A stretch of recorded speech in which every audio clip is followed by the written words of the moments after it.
Find other great podcasts like this one at podmoth.network. Welcome to the Brutal, Bizarre, and Boozy podcast. I'm Deklan, the son. And I'm Jane, the mom. This is the podcast where we talk about brutal crimes, bizarre occurrences, and get you drunk with cocktails themed around one of our stories. To lighten things up, we'd like to end our time with a chaser. Please keep in mind some of our stories might be upsetting to young or sensitive ears. We love hearing from our listeners, so feel free to contact us by email or social media. You can find our contact info in the show notes for this episode. If you'd like to support us through Patreon, you can find us there at Brutal, Bizarre, and Boozy Podcast, or use the link in our show notes.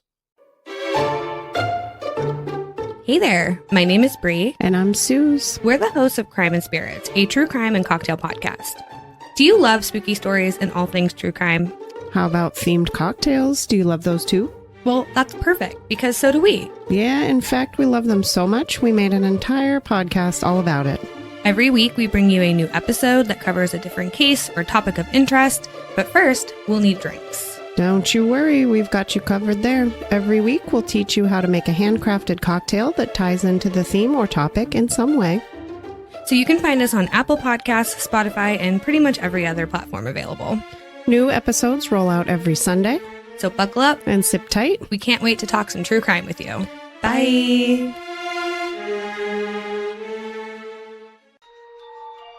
Hi, I'm Katie. And I'm Kelly. And if you're looking for a super fun, awesome podcast to listen to, check us out. All things outrageously dark, scary, beautiful, and totally true. Welcome back, everybody. Thanks for joining us for today's episode. Hi, What everyone. story do you have for us, Mom? What's that? What story do you have for us? I have a bizarre story that starts off potentially brutal, but then it comes Just like back last around. week. It's yes, but this one is manufactured brutality. So some people have, especially on our side of the country, have probably heard about it. It was a kidnapping case that was not a kidnapping case. Anyway, how about you? I'm going to be talking about the Oklahoma City bombing. Oh, So not a very good episode today. no. Yeah, just a little So warning for tragic. people out there. Yeah. To go with it, I have the Oklahoma Paloma. I really like that name. Okay. It's a good name drink. The ingredients of the Oklahoma Paloma are 1.5 ounces of silver liquor. I'm gonna restart that. Ingredients of the Oklahoma Paloma are 1.5 ounces of silver tequila. I use Reposado because I don't like silver. A half ounce of orange liqueur, 3 ounces of grapefruit juice, and a half ounce of martini bitters. Combine all ingredients into a shaker, add ice, and shake to chill. Strain into a goblet glass. I used a cup. A cup. And garnish with lime wedges. I did not garnish with lime wedges either. I'm excited for this, though. I think this is going to be good. Of course you are, because it's tequila and you love tequila. And grapefruit juice, yeah. Yeah. I'm sold. I'm curious, though, why is it Oklahoma Paloma versus just a Paloma? I feel like they're missing an ingredient. I feel like they're missing bubbly. Because if you look at the drink on the page, it's got bubbles in it. I can see the bubbles in it. So I feel like their recipe. This is from the Patron website, but I feel like it's missing the bubbles because most Palomas have some kind of bubbly soda water in it or something. Right. Okay, now I'm gonna go look up like an I'm gonna go to A make normal me a Paloma cocktail. uses grapefruit soda or soda water and grapefruit juice. I'm gonna look up. Oh yeah, a normal Paloma has soda water. I guess they must have forgot that part. Maybe that's what makes Yeah, it because Oklahoma is that it doesn't have the soda water. it doesn't have. Maybe that's not. I don't know. Whatever. I Let's don't know give this a either. try. Okay. If it's bad, I blame it on Patron. Oh, I don't like that. Yeah, it's okay. Very mediocre. I don't like I think it tequila. needs. I I think it don't like needs a that. lime in it. It needs lime in it for sure. The grapefruit is a little tart and bitter, but it needs the lime. Ooh, That's not a fan. yeah. There's like 2 ingredients that are missing from this drink. So the thing to make this perfect would be lime juice in the drink and like some soda water or some squirt. Yeah, it definitely should have. I think a soda water of some kind, whether it's just plain soda water or Sprite or Squirt Yeah. or something, would make it better. I don't like that drink. That is not good. Okay. Thumbs down. Well, Two thumbs down from me. let's go from a bad drink to a worse story. Okay. So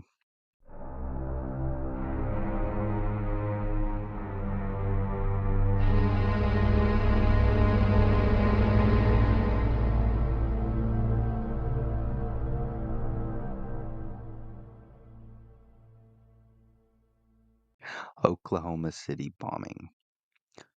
On April 19th, 1995, it was just like any other day for most in Oklahoma City.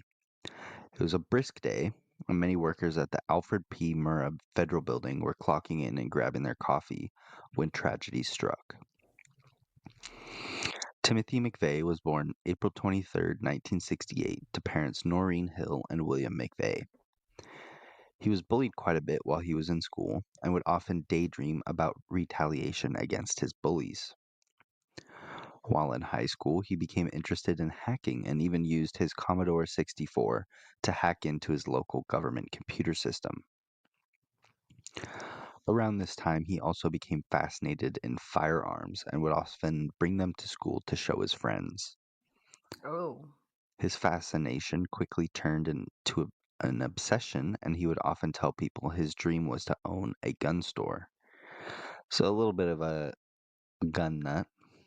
Yeah, okay, but here's the thing. Like, I don't know what it was like in Oklahoma, but in our town, it was totally normal to see trucks Bring your in the gun to parking school. lot of the school Yeah. with a rifle in the back of the truck. Mhm.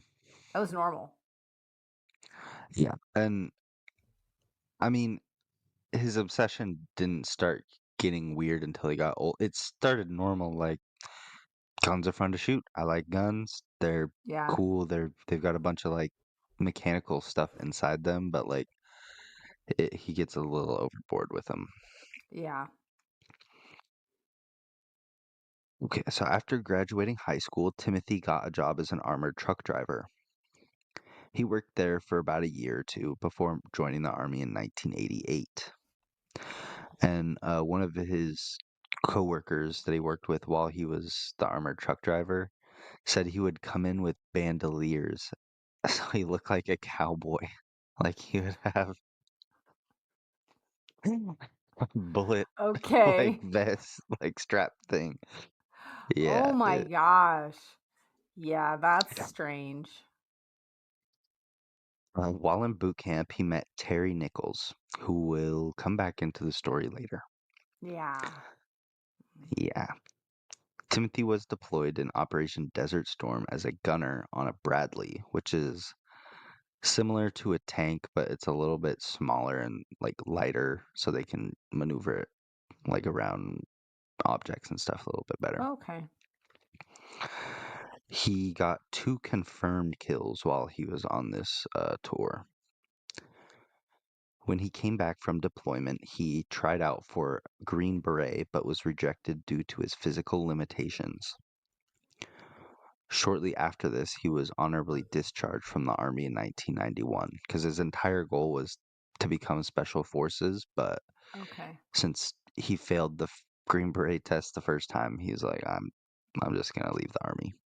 Do you know what his specific limitations were? He quit. He blamed it on an ankle injury, but he just quit 2 days in. Yeah, he Oh, didn't. he quit. He didn't. Yes, He rang the quit. bell. He wasn't. Yes. Okay. Timothy and Terry Nichols remained close friends after the military and would eventually move in with Terry. Timothy and Terry were extremely anti-government and would frequently write letters complaining about political issues such as taxes and gun control, which Timothy was very big on. He only became angrier at the government when he received a letter saying that he was overpaid in the Army and owed the government $1,000, which Oh, that would piss me off too. yeah. Working for the government and they're like, hey, we actually found out we paid you a little We too much money, overpaid so can you. you pay us back? Yeah, No. get out of here. No, that's your problem, not mine. Yeah. That's on you for sure. Around this time was the siege on the Branch Davidian compound in Waco, Texas, which Okay. I plan on doing an episode on whenever I get the Okay. chance to write all that script Yeah, down. because that's a lengthy one. That's got a lot of information. The siege was a joint attack from both ATF and FBI, both of which Timothy hated. He drove down to Waco and began selling anti-government merchandise, such as ATF hats with bullet holes designed all over it. Oh, Which I gotta say, that's kind of cool. That's kind of wow. cool. Along with this merch, he was giving away free cards with the name and address of the sniper that killed the wife at Ruby Ridge, which I also want to get Oh, around to. It's just that one takes that's a long story no. too. Yeah, Ooh, I so don't like that. he later admitted that he had hoped someone would take the card and go kill the agent. That's why he was giving it out. Yeah, I don't like this guy. No, it's not not a good. very good guy. No. When he got tired of being at Waco, he drove up to Terry Nichols' house, and the two chatted about the siege and how upset they were by it, specifically the use of gas on women and children. So they use CS gas, which Mm, Terry had been exposed to in his military training, and he okay. kind of knew how bad it was. So that was kind of really what had upset him the most. Okay. And so while the two were hanging out, Terry taught Timothy how to make explosives using household chemicals. Oh, Yeah, no. He didn't need to know that information. he really didn't. He really No. didn't. We're going to find out exactly how far he didn't need to know that information.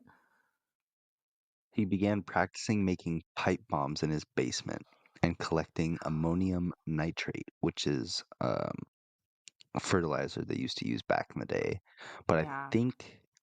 I think it was banned or made like super hard to get because of situations like this and similar This, ones.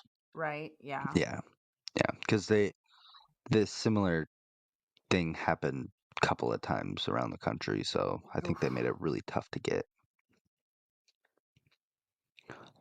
Timothy began spiraling down his anti-government agenda and began writing threatening letters to the ATF and FBI, as well as trying to recruit his friends. Timothy and Terry would begin stocking up on copious amounts of ammonium nitrate as well as racing fuel. They stole some blasting caps from a nearby quarry and began collecting those as well. Oh, Which no. blasting caps are like people haven't seen them before, they're like these little explosive charges that they're all connected to one main fuse, and you connect them to like the face of like a giant rock, and it blows just like a sheet of it off so you can collect the rock. Oh. Yeah. With a plan in mind of using a large truck bomb, all they needed was a target.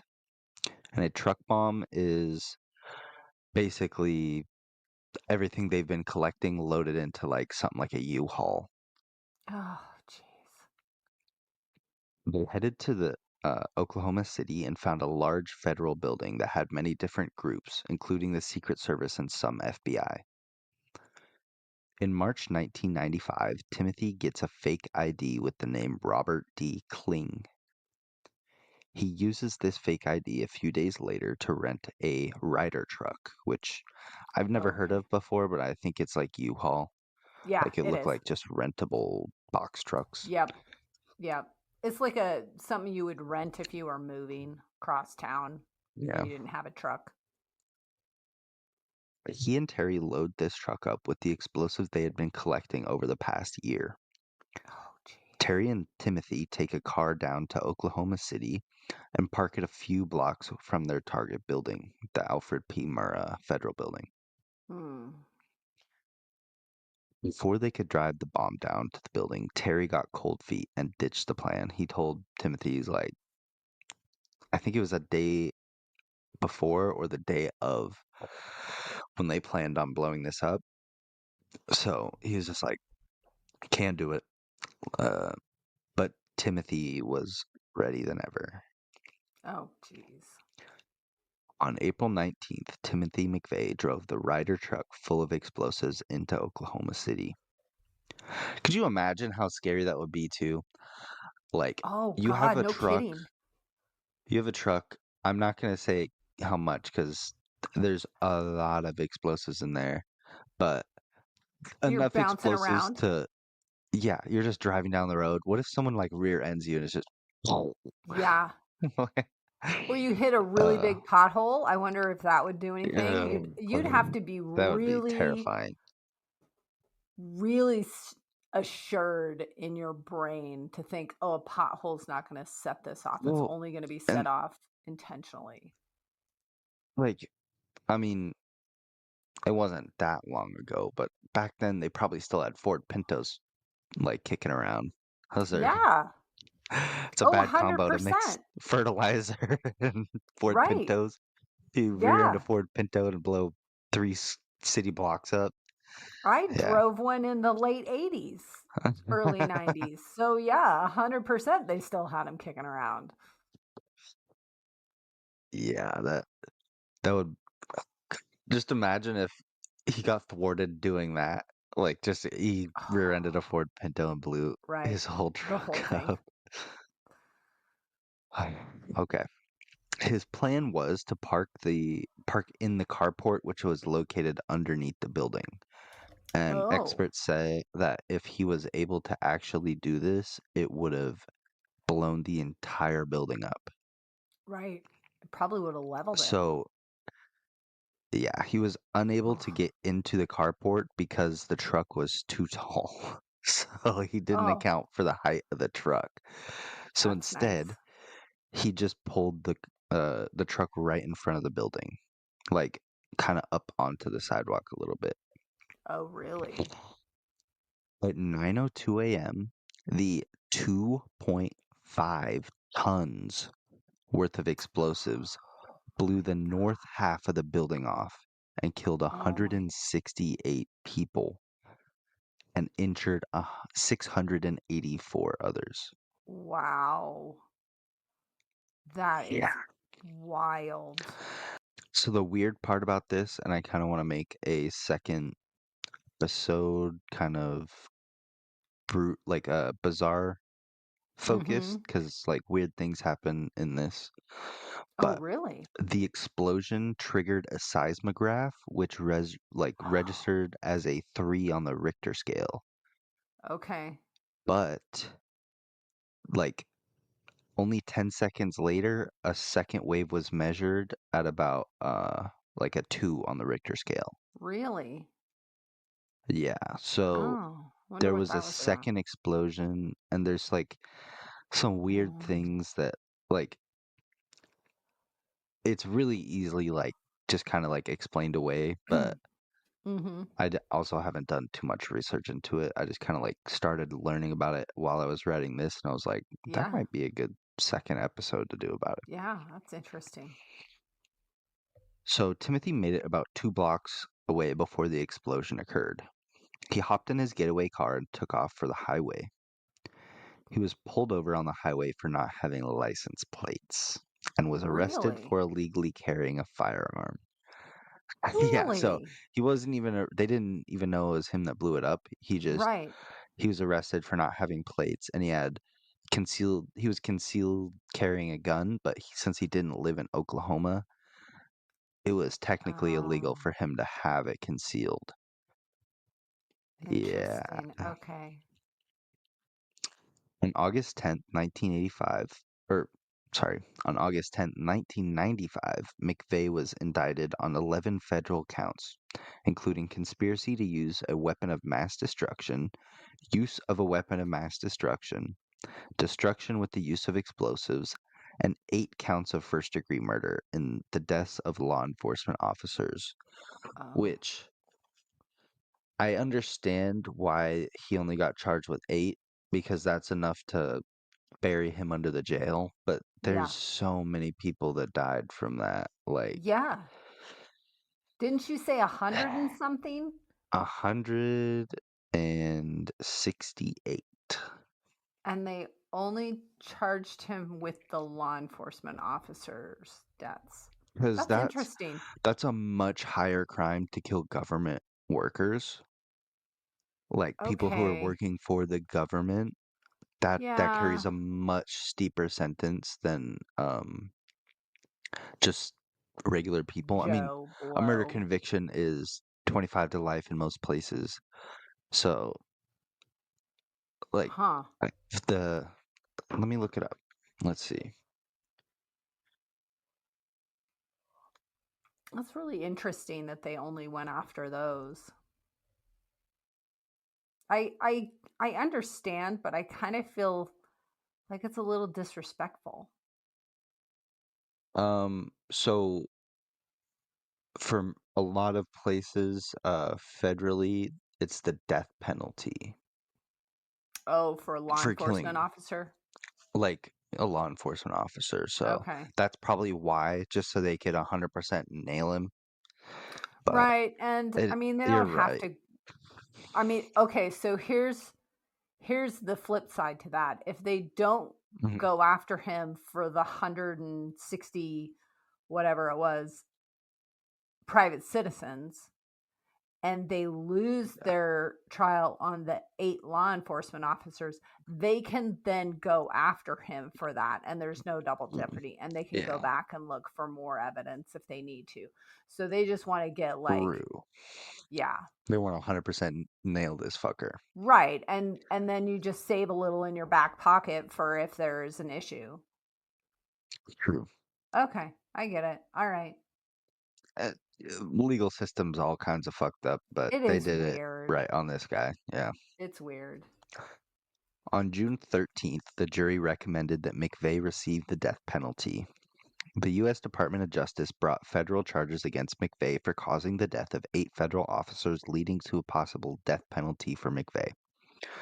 They could not bring charges against McVeigh for the remaining 160 deaths in federal court because those deaths fell under the jurisdiction of the state of Oklahoma. So since he Okay. was being charged federally, Federally. that's probably why they charge him Okay. only on the government employees. Makes sense. Because McVeigh was convicted and sentenced to death, the state of Oklahoma did not file murder charges against McVeigh for the 160 deaths. Makes sense. His last meal consisted of 2 pints of chocolate chip ice cream.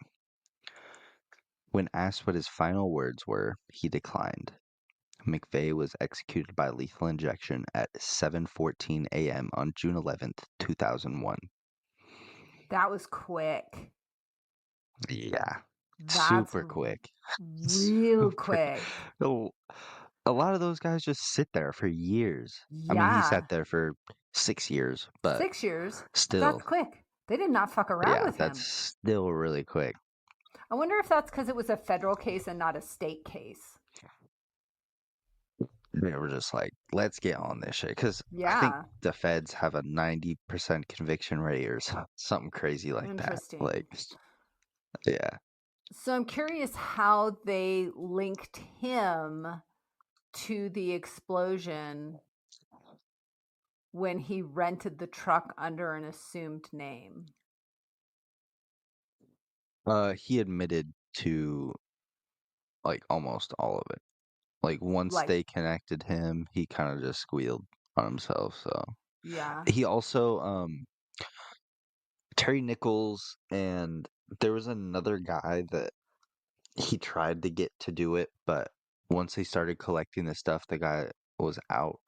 He's like, no, I'm not So doing that. That's fucked up. yeah, You're a psycho. so they came after him, and he just He flipped was a on him rat. immediately. He's like, yeah, Yeah. this guy fucking tried to get me to. He told me this plan, like this, and this. So they made Terry and the other guy flip on him. The other guy like came Okay. up once though when I was researching him, so I was like, Wow. he's just kind of words in the story. I'd Yeah. rather just get the main points across, but For sure. yeah, maybe I'm thinking about. Let us know if you guys would like a conspiracy based episode on this, because there's definitely Ooh. some strange things that happened in this case that Really? like this narrative I feel is pretty cut and dry. Like it's not like JFK where like, oh, Yeah. there's so many different accounts. It's like Right. everything points to this guy. This guy 100% did it. So it's kind of I wanted to write this, and maybe Yeah. we'll throw another episode up. We definitely have to figure something out that is brutal and bizarre for our 100th episode, because that's going to be. We have I to think think we got to of do another Unabomber. one. Unabomber might be. Yeah. That's a really. Or That's true. That is Waco both. might be good. Waco might is be good as well. We're gonna have to think of that. Maybe If any maybe we should put a listeners, poll up on the Instagram. yeah, We should come up with a couple yeah, different like things that have both brutal and bizarre, and we'll throw a little poll for up. sure. That might be cool. Yeah, yeah, for sure. I'll do that. Cool.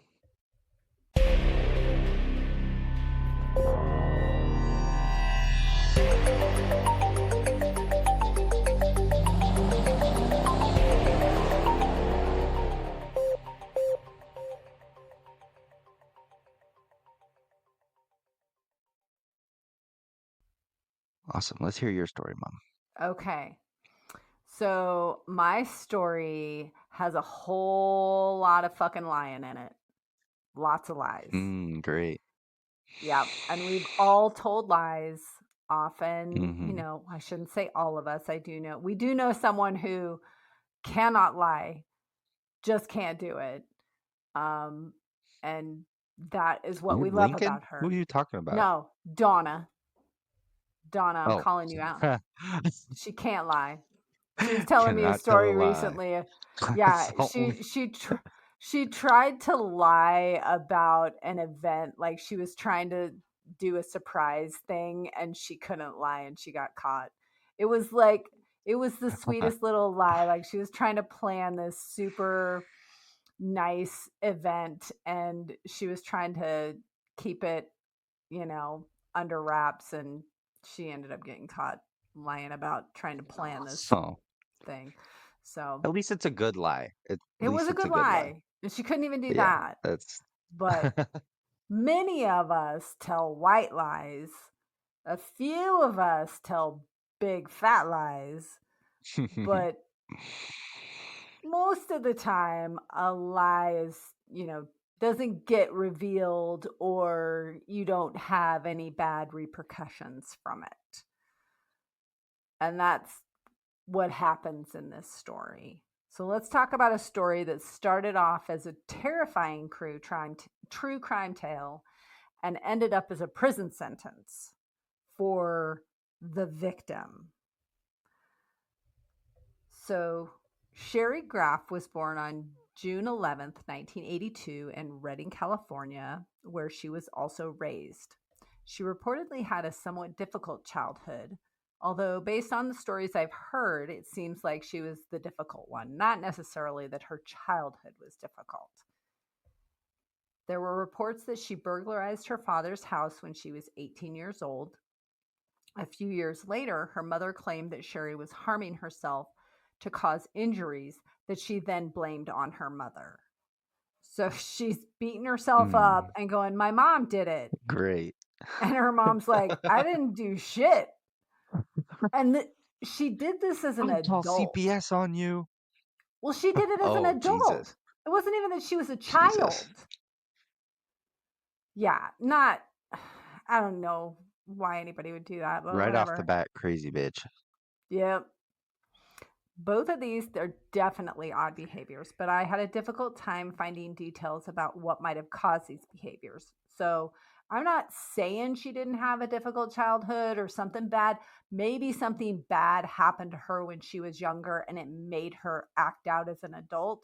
But I didn't find any sources that were like, oh, she was, whatever. I'm not saying it didn't happen, but I didn't see anything about it. But anyway, in light of that, what she did later, in years later, is a fully mature adult. I remind you, she was an adult when she did this shit.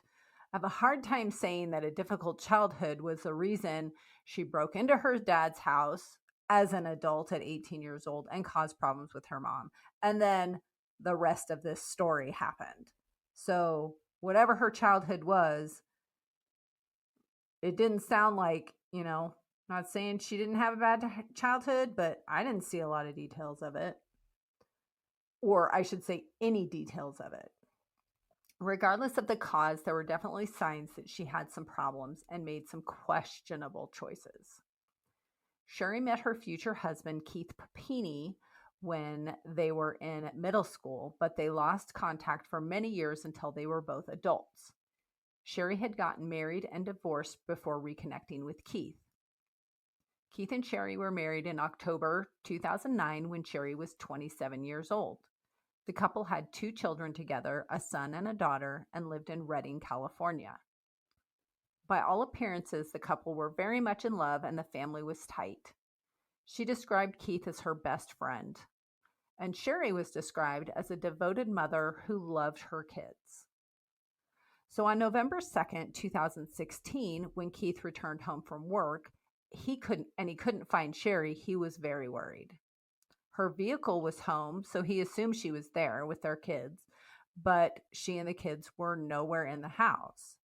He called the kids' daycare and learned that Sherri never picked up their children, which was very unusual for her. If she said, I'm picking up the kids, she was picking up the kids. So he's like, the kids aren't home, she's not home, the kids are still at daycare, she was supposed to pick them up, what's going on?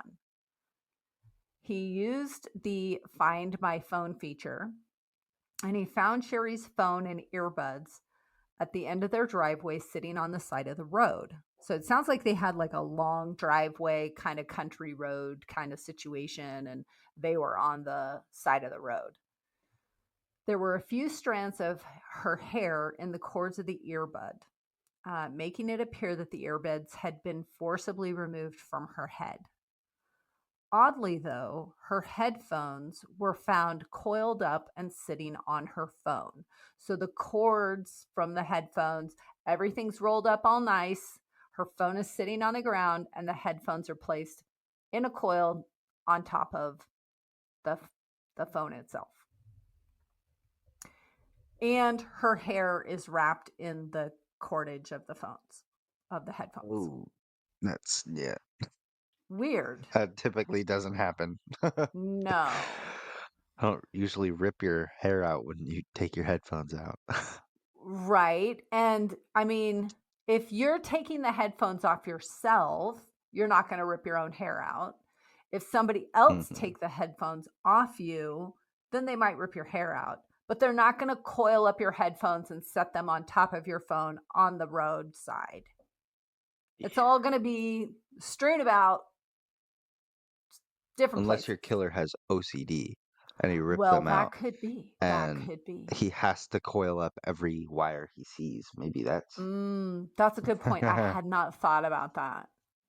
Those damn OCD killers. Yep.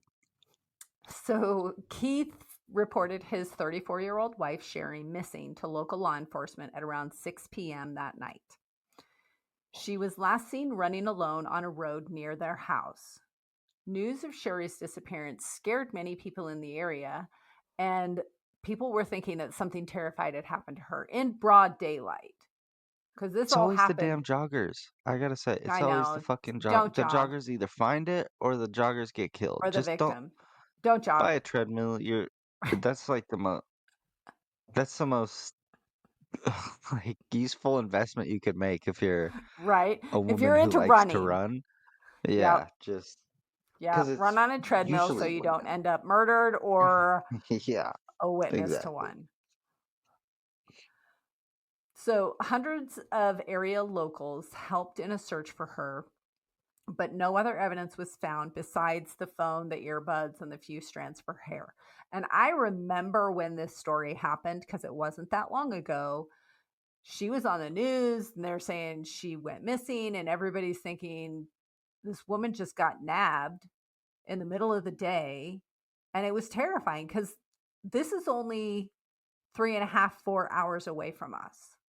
So it's on our news feed. Keith was adamant that Sherri must have been taken by someone because there would be no other reason that she would not pick up the kids from daycare. Sherri's sister made a plea for Sherri's return, stating, quote, "They absolutely adore her and it's breaking our hearts that she can't come home," end quote. Keith was cooperative with investigators because, the husband is always the first suspect, or the boyfriend or the significant other. They're always the first suspect. He submitted to a polygraph, but he passed. Now, we've talked about polygraphs not being that great, but he was at work, so it was super easy to verify his location, and he was not considered a person of interest in her disappearance. They just said, nope, no way could he have been involved in this. Unfortunately, there was no evidence and there were no clues as to what happened to Sherri. She was just gone. Until a miracle occurred 3 weeks later when Sherri suddenly turned up. She was found on the side of the road about 150 miles south of her hometown. She appeared to have had a really tough couple of weeks. Her previously long blonde hair had been cut short. She had several bruises on multiple places across her body. They were all in different stages of healing. So like some yellow, some purple, some, whatever.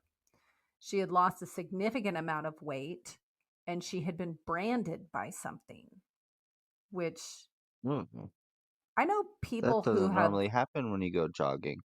No, I have gone jogging off of a treadmill on the street and never been branded. Around her waist was a chain, and she was zip tied to the chain. Yeah, so she had a chain around her waist, like a belly chain, and then her hands were zip tied to the chain. Her story of captivity was equally rough. Initially, she seemed hesitant to tell police what happened, but she was willing to tell her husband while the police were present. So essentially, they've got her in a room, and she's like, I'm not talking to the cops. And her husband's there, and so she's just telling him the story, but the police are there. And so they're getting all of the information. She's just not directly telling them. Weird. Yes. She explained that on the day she disappeared, she had been out for a run. An unknown type of SUV drove past her, then turned around and returned. 2 Hispanic females exited the vehicle. One of them had a handgun, and they ordered her into the vehicle. She complied with them, and they drove her to an unknown location. She explained that she had been held captive by these women, but she would not be able to identify them because they had taken steps to keep their identities hidden. They either wore masks or they covered her head, so she couldn't see their faces. She described how they cut off her long hair, that they battered her, they beat her up, they tied her to a table. She said that they locked her in a closet, and then they also branded her shoulder. The branding was possibly the word Exodus. The reason that she said she didn't want to talk to the police was because she had been told by the kidnappers that she was going to be sold to someone and they were a law enforcement officer. So she said she was going to be trafficked to a cop. And so she didn't trust police and she didn't want to tell them her story. But she would tell her husband in full view of the police. Weird. Okay. Based on the information given by Sherri, law enforcement started searching for 2 armed Hispanic women driving a dark SUV. Sherri was examined and they found DNA, both male and female samples, but neither one of them matched her or her husband. Unfortunately, the DNA didn't match anyone in law enforcement's data system either. So they're kind of at a loss. Not long after Sherri was found, she applied for victims' assistance to help with the trauma. She was given that assistance, which paid for her to attend therapy. Years after Sherri returned home, detectives were able to use familial DNA to match the male sample found on Sherri's clothing.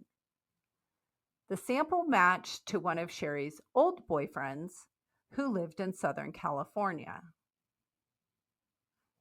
Yeah. I know where this is going. Okay. His name was James Reyes. Are you sure you know where this is going? Because it's going to get good. I don't know. When I'm detectives like 30% questioned sure. him. Okay, well, you're going to find out.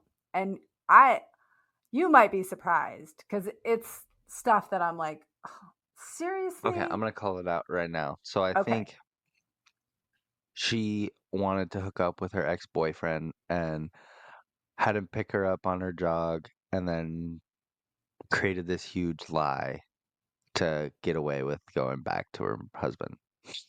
That's my calling it right now. To okay, the ex. Go. Sort of, yes, but worse. There's more to it. Because remember, she was branded. So I forgot about that part. Yeah, and she was beat up. Like, she had bruises everywhere on her body. Maybe she's kinky. Maybe. Good point. I don't know about that. I'm not yucking anybody's yum, but hey, you do you, boo. It's whatever. Whoa. Did you just say? I've never heard anyone say that. You haven't heard that before? No. Wow, that's crazy. Oh my God. I'm gonna have to remember that one. Okay. I'm glad I could give you a new saying. When detectives questioned the ex, he told them an interesting story that was completely different from Sherri's kidnapping story. Because remember, she was kidnapped by 2 Hispanic females with a firearm. Yeah. His story is that she contacted him before she went missing, telling him that she was in an abusive marriage and she needed his help to get away. She said, my husband abuses me and I got to get away. And she set up this whole thing. She had him get a friend to rent a car, so it wasn't in his name, so it couldn't be tied back to him. He rented a car. Well, his friend rented a car. He took the car. He drove the 10 hours from Southern California to Redding, California. Fuck. Yeah. With a burner phone they used to communicate, so she doesn't have any ties to him on her regular phone. That's crazy. arranged to meet on the side of the road while she was out on her jog, quote unquote. He picked her up and then he drove her back to Southern California. She stayed in his apartment the entire 3 weeks that she had been missing. Basically, she didn't leave. She just stayed inside. So nobody really saw her. He further explained that Sherri intentionally starved herself, which is why she lost all the weight. She just stopped eating. And she demanded that he cause her physical injuries. So all the bruises that she had were not sex bruises. She said, "You need to beat the shit out of me." And he was like, "I'm not doing that." So because he didn't want to personally hit her, he admitted to holding a hockey stick while she ran into it with her face. Which, oh, wow. That is some dedication to your story, to run face first into a hockey stick. There's some there's some stuff going on in that brain there. Yeah, this girl needs some help. Yeah, he also hit hockey pucks into her. So he, with the hockey stick to the face wasn't bad enough. He would just use the hockey stick to hit the hockey pucks, and that's what was causing the bruises. A lot of the bruises, yeah. That's crazy. So remember I mentioned a branding injury.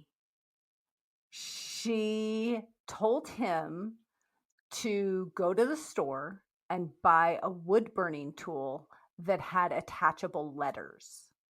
So she handed him the letters. It had to heat up, and then he used the hot tool with the letters to press the letter into her shoulder. And they estimate that it took an hour or more to complete this branding process, letter by letter. It's not like he carved the letters into her skin. Mm-hmm. It was a letter. He heated it up to hot and then burned it into her shoulder. Jesus Christ. Again, the dedication to your story. Yeah, so let's see. EXODUS. 6 letters. 6 individual letters to heat up. If I was that intense on telling a story, I might get 2 letters, but 6? No, I'm not getting 6 letters. Nope. No. So now investigators were stuck with who to believe with these wild stories. Both of them cuckoo for Cocoa Puffs for sure. Mm-hmm. Detectives in the FBI worked hard to determine who was telling the truth. They questioned Sherri again and asked her to confirm her story. They also informed her that lying to the FBI would be a crime. During the interview, she gave conflicting information that led them to believe that her ex-boyfriend's story was the truth and that she had been lying all along. After evaluating the evidence and the stories, 5.5 years after she originally went missing, Sherri was arrested and charged with lying to a federal officer and mail fraud. Remember that I mentioned she applied for and received victims' benefits. Well, that was all done through the mail. She wasn't a victim. It was a lie, so it was considered mail fraud. Jesus, what the fuck is this story? This story's all over the place. It's crazy. If convicted on all charges, Sherri could have been sentenced to 25 years in prison. She ended up pleading guilty and made a formal apology for her actions. She was sentenced to 18 months in prison and fined $300,000. She was released after a year. Right after her sentencing, her husband Keith filed for divorce. Good for him. Mm-hmm. There was never any evidence that he was abusive towards her. That was just all part of her crazy big, story. Fat lie. Yeah. Jesus. Yep. That is crazy. I saw it was kind of right. It was crazy. I was kind of right Bizarre. with my assumption. Yes, you were. You were. You just missed like the really The like weird parts. the No one would have twisted expected that. details. Yeah.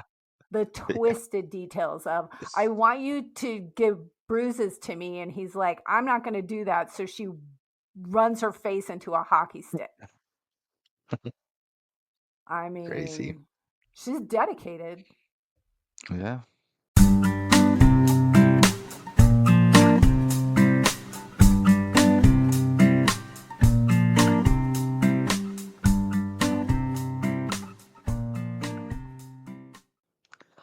Well, do you have a chaser? I do have a chaser. So, on a previous episode, you recommended the Instagram account, That Good News Girl.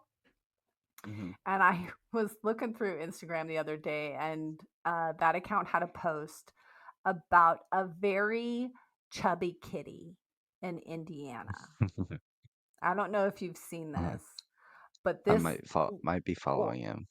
Is it orange and white kitty, Yeah. he was surrendered to a pet shelter, and he was 30 pounds. This little kitty, not little, fat. He's a big old fat cat. He's going to a canine swim center to help him lose weight. So, in the water, it's gentler on the joints. So they've helped him lose some weight already. He's lost, I think it was 5 pounds. He's got a little vest on to help him stay buoyant in the water, although I imagine he's probably pretty buoyant because he's a fat cat. Yeah.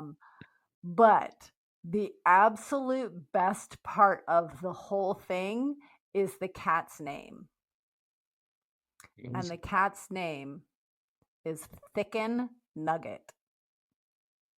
That's funny. I just I like that about name. fell out of my chair when I heard the name. I saw the video and I was like, oh, cute little kitty. And then the name, Thicken Nugget. Oh, God, that was the best. I like that name. Yep, me too. I might call the dog that Thicken Was that- Nugget because he's so fat. That had to be a name they gave him after he was donated to them, I because would think so. if his name was that at birth, then he was just fulfilling his destiny. Like, True. he just True. It's like I've always supposed to have been a fat cat. Yeah. So my chaser is a watch recommendation. Another one. I feel like I only do watch recommendations, but I watch a lot of movies. So my recommendation is a movie called Big Bear. And so this dude's supposed to have a bachelor party with his 3 other friends, I think.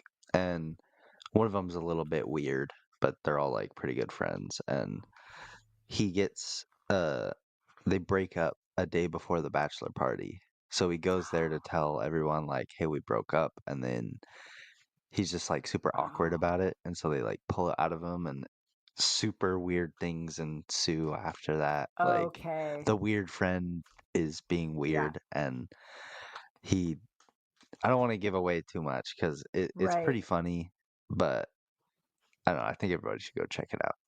I'm pretty sure that's on my watch list, and I just haven't gotten to it yet. So I'm glad to know that it's worth pretty the funny. watch. Okay. Yes. Good. Yes. I didn't recognize any of the actors in it, I don't think, but it was pretty funny. Nice. I like it. Well, thanks for joining us, everyone. Yeah. I enjoyed hearing that story of Crazy a crazy story. lady. I know. And we'll have to workshop some good ideas for our 100th episode with different things, and we'll get some listener input. Keep an eye on our Instagram for a poll coming out. For sure. Yeah. Yes. And if you missed the poll, but you still want to give us an idea, feel free to DM us or email us or whatever. You can find all our contact information in the show notes of every episode.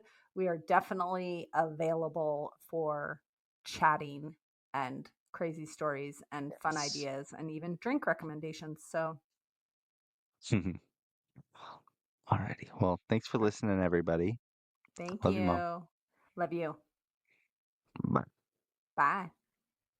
Hey, friends. Thank you for supporting our podcast.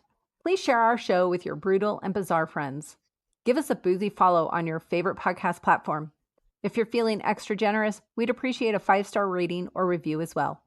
But maybe do that sober so all the letters are in the right place. You can find all our contact information in the show notes. We love hearing from you, and if you're interested in helping us stock the bar for our future boozy episodes, you can find our Patreon link in the show notes as well.